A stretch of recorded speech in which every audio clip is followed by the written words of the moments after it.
Up to Melacha 27, skinning, Mafshit. After slaughtering the animal, they had to remove its skin to be able to process it into the material that they needed. So that's a Melacha Mafshit. Number one, Mafshit applies to any animal that has a hide, including fish and birds. The Av Melacha of Mafshit is transgressed when you skin the amount of skin that is needed to make a pouch for the amulet, for a kamea. 3. Mafshit does not apply to items that are not from an animal, such as peeling of fruit. Peeling of fruit is not mafshit. Number 4, mafshit does not apply to the skin of a person, only applies to the skin of an animal. Number 5, it is permitted to remove the skin from cooked foods, as long as you don't transgress borer. Let's say you want to take off the skin from the chicken that you ate, that you're eating, you're allowed to do that as long as you don't transgress borer. Tanning, Me'abed 28, we're on page 74. Tanning was required in order to prepare the hides that was used for the coverings of Mishkan. The process of preserving hides and turning them into leather was known as tanning, and it was done in several steps. First, the hides were put in salt and soaked in vinegar, brine. Then this took out the moisture and prevents the skin from decaying. And after it was cleaned, it was stretched. And then they would compress it or smooth it with oils depending what they needed it for. So number 1, polishing shoes or oiling old garments or upholstery to soften them is considered me'abed, considered tanning. 2, you're allowed to insert a shoe tree into a shoe on Shabbat in order to maintain its shape, but not to fix its shape. Sometimes they have shoe trees just to keep the shape of the shoe. But then they have shoe trees to stretch the shoe, to make the shoe wider. So that you're not allowed to use, that'll be considered me'abed. Okay, 3, one may not try to soften a new shoe by stretching or bending it to make it more comfortable for walking. I remember when we used to play baseball, when you get a new glove, you can't use a new glove, it's so stiff. You have to throw it on the ground, you have to run over a car with it, you have to go and bend it and like this to make it comfortable. So therefore, doing that on Shabbat is not allowed.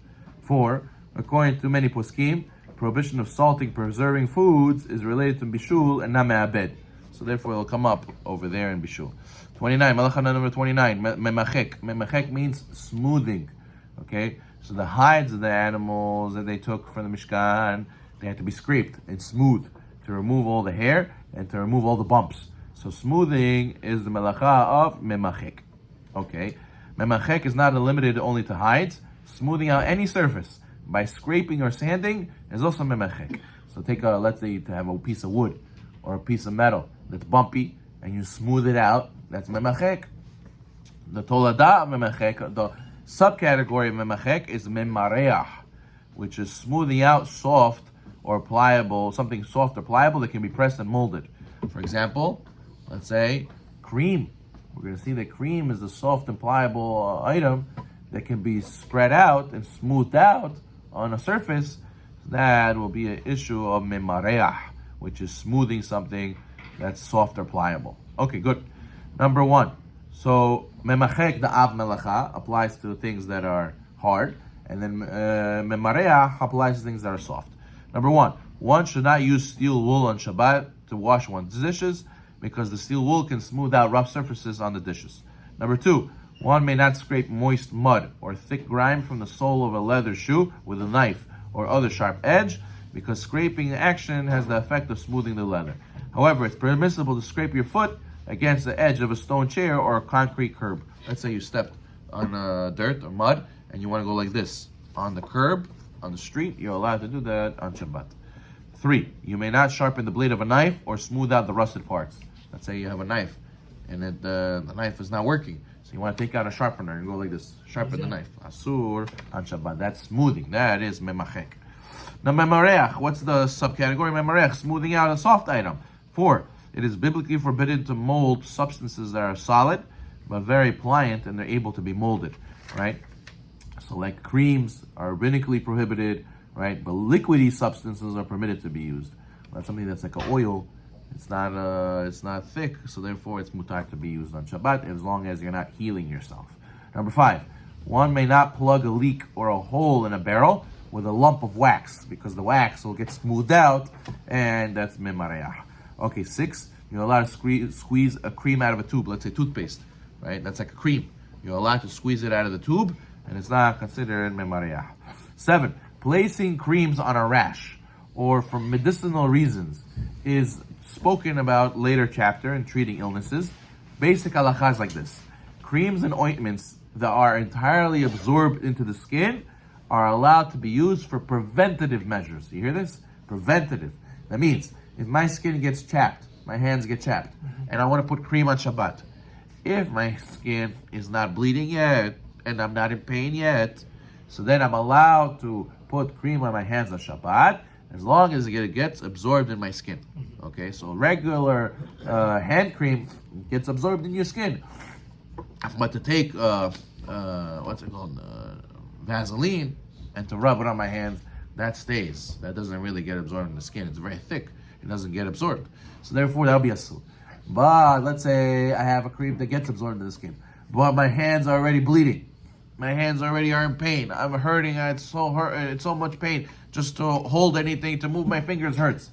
Over there, to put cream on Shabbat, even though it's absorbed in the skin, will be a sur.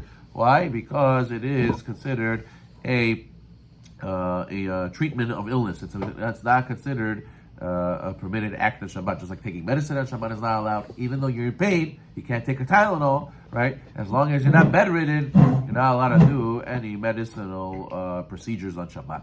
So therefore, putting that cream would be a sur. But if you're not in pain yet, you're not suffering yet, you just want to prevent the chapped hands, you'll be allowed to put a cream that absorbs in the skin.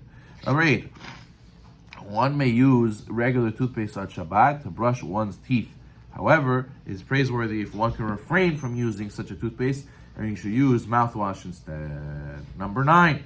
A woman may not apply creamy or oil-based cosmetics, such as lipstick on Shabbat, because it involves many melachot like tzovea, but also it includes Memareach. One should not use chapstick or a stick deodorant on Shabbat because of smoothing, because of Memareach, either solid or gel. Even if it's a gel, sometimes they squeeze out the gel and it goes on clear. Also, it's smoothing out and it's a sur. The only one that's permitted is a spray. Number 10. Preferably, one should not use bar soap on Shabbat, but if you did, technically is what to rely on, but you should preferably not. You should use a pump with the regular liquid hand soap. 11. One may not play with Play-Doh or clay on Shabbat because it involves Memareach. Similarly, one should not use a wax earplug that you have to smooth out to the shape of your ear. 13. Memareach and Memareach do not apply to foods. Therefore, you're allowed to smear frosting on a cake.